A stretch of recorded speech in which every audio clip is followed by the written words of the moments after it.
I feel like a lot of people jump the gun towards the investment aspect of life when they are still dealing with crushing levels of debt. I feel it seems to be the return on investment for most mutual funds or stocks seems to be about 10%, when you have a credit card that's still dragging you down with 20% interest.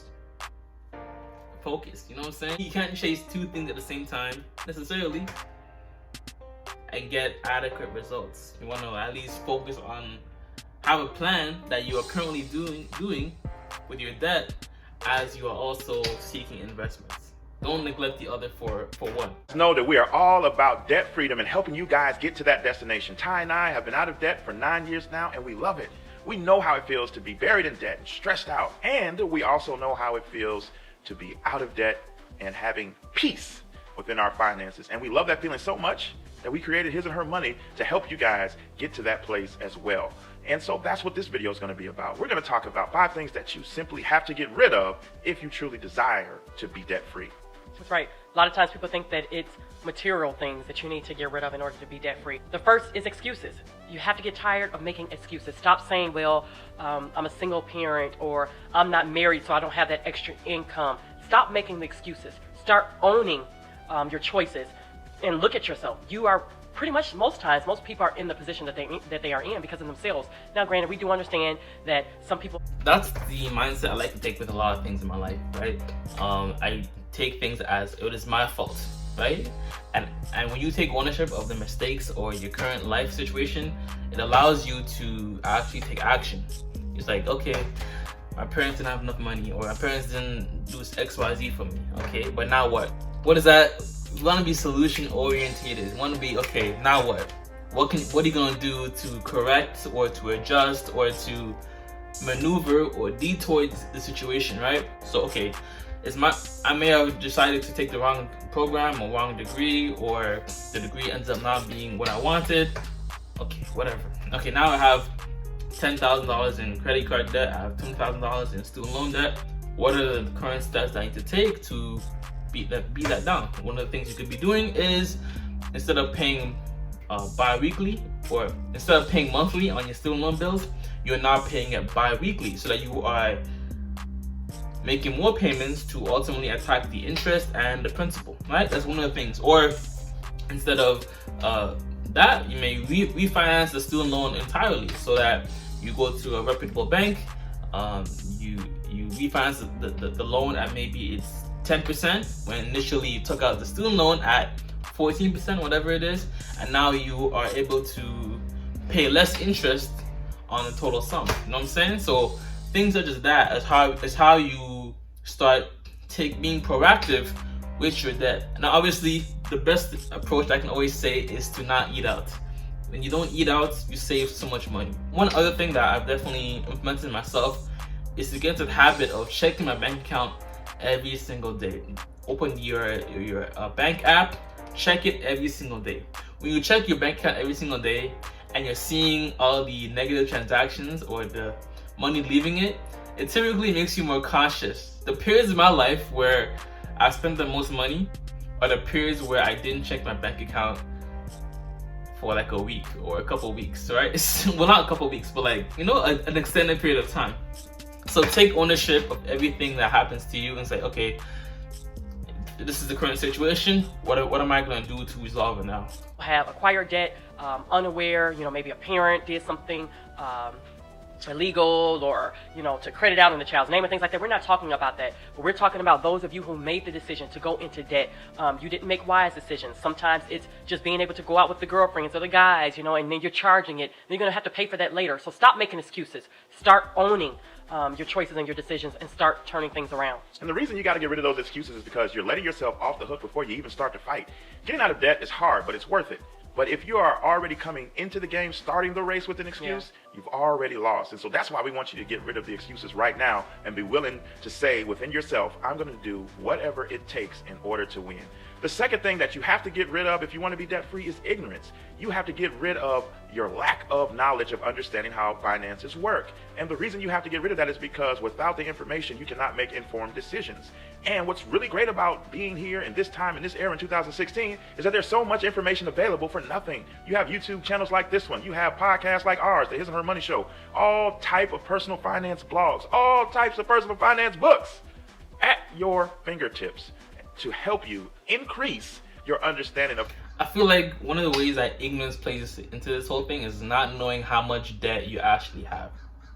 Literally, one of the biggest things you can do right now is to take inventory of every single, like take a credit report or whatever it is, and then look, okay, how much debt do I owe on this credit card? How much debt totally do I owe on my student loan bill?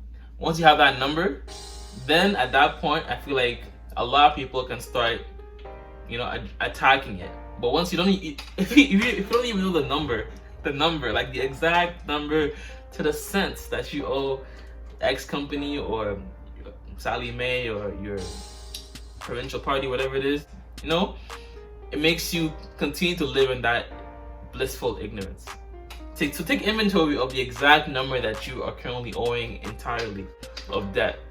How money works. If you really want to win, if you really want to be debt free, you're gonna have to up your knowledge game, and you're gonna have to get rid of ignorance. That's right. The third thing is negative people, or even just hanging around the wrong people. That can be very, very contagious. Somebody that's always saying, oh, it's okay, everybody has a student loan, or everybody has a car loan, or everybody has some type of debt. You need debt nowadays to live. No, you don't. So you don't have to sit by and still hang around those type of people. And also make sure that you get away from the wrong people. Once you decide that you are now going to take the right steps into achieving financial freedom, some people you just have to leave. Now, not everybody. Sometimes some people will understand and they will be your cheerleaders and they will cheer you on and making sure that you make the right decisions. But then you're going to have some of those people or acquaintances that are actually encouraging you to speak. One of the things I've always harped on in all of my videos, especially the personal finance related videos, is always the idea of saving a certain amount of money before you start using a credit card again, right? If you abuse the credit card, it's going to be hard for you to all of a sudden be disciplined with continuing to use that credit card. So the best bet would be to save $1,000, save $5,000, $3,000, whatever you feel comfortable. At least $1,000. Build the financial muscle of saving, and then you can go back. I wouldn't even say it, but if you want to, I guess, if you're now more financially responsible, then you can start using a credit card again, not using more than 30% of the limit and paying it off in full each month, right? I think the key is the 30% limit part. If you use more than 30%, typically you're spending too much, but 30% is a good number to use on a credit card without spending too much on it and not being able to pay it back. And as a result, affecting other areas of your financial situation. Spend more money or to go further in debt, and they're not really helping you towards your goals. So you want to make sure that you get rid of all negative people and also stop hanging around the wrong people. Follow people who have your same goals in mind or dreams in mind, and that you know that they are going to push you all the way through. I heard a quote, and it says, if you hang around 5 broke people, then you're the 6th one. Hello. Wow. The book of Proverbs, it says, if you walk with the wise, you will become wise. So the Bible even knows, or even tells us, and even teaches us the importance of watching the company that we keep. So get away from those negative people that are always in your ear talking about, it don't take all that. Everybody's got a student loan. Everybody's got a car loan. It's just how it is. No, it doesn't have to be that way for you. Let that be their story. You don't have to make it yours. And you have to get away from people like that because they're only going to bring you down.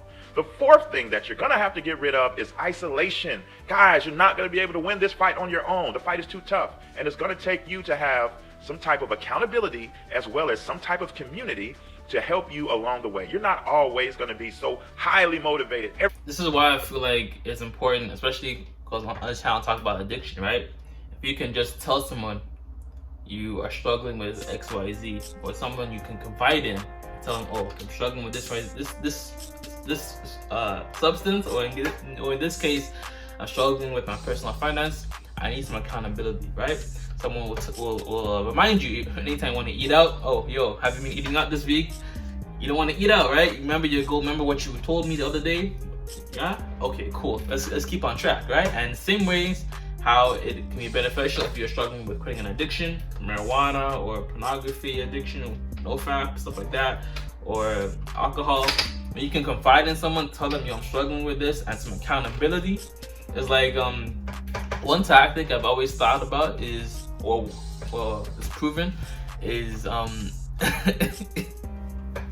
if you are with a family member that you live with, especially, anytime you say you want to stop doing something but you end up doing it, you give them $20 or $30 or whatever amount, so that it gives you a repercussion for not doing it. Or even yourself, right? What repercussion is there for you to not follow your actual plan? Are you going to donate to a charity as a result? What is the repercussion for not following the plan that you set for yourself? Because we tend to avoid pain more than we pursue pleasure. So the pain is what will keep you on track. Every single day of your journey to debt freedom, there's going to be some times where you're not feeling as motivated and you're going to need a pick-me-up. There's also going to be times where you're stuck trying to make the right decision and you need some type of accountability to bounce those ideas off of. One way that Ty and I try to combat this and try to help you guys out is we created a community of like-minded people called Smart Money Couples. It's a closed private group. You just got to go to smartmoneycouples.com to join us. Totally free. It's totally free, and it's full of people just like you working their way out of debt, and they're sharing tips, they're sharing strategies, they're sharing accountability, also in the effort that everybody within the group can win and achieve their financial goals. You got to come out of isolation because you won't be able to win this fight on your own. That's right. Think about it just like when you see relay races. It's not just one runner. It's usually like five and four. Okay, four. Yeah. And the runner, they run and then they pass the baton. But they're all a team, so we all need to run this race together. We're all here to give a helping hand and to assist whenever you need it.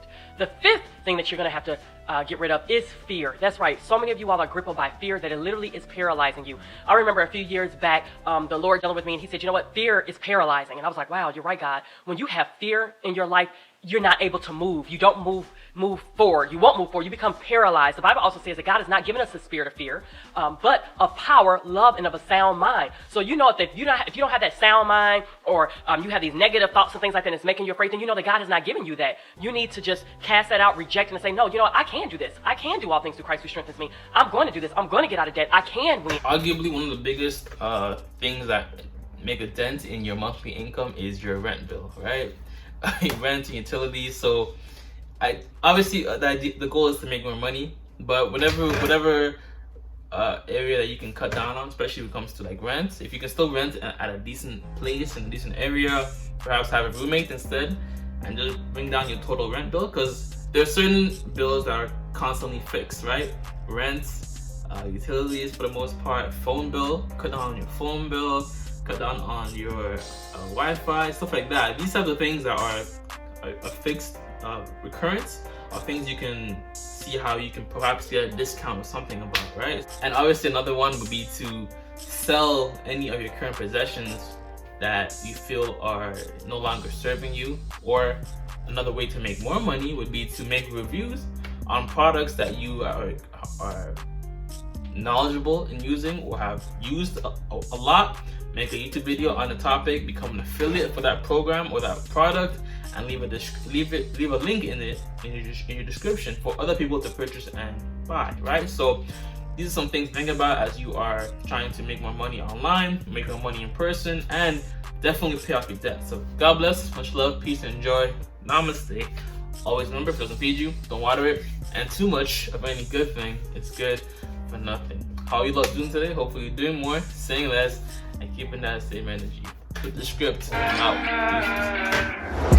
I know you feel asleep through the day and awake when that moonlight hits. I know you stay up looking at your life and you didn't think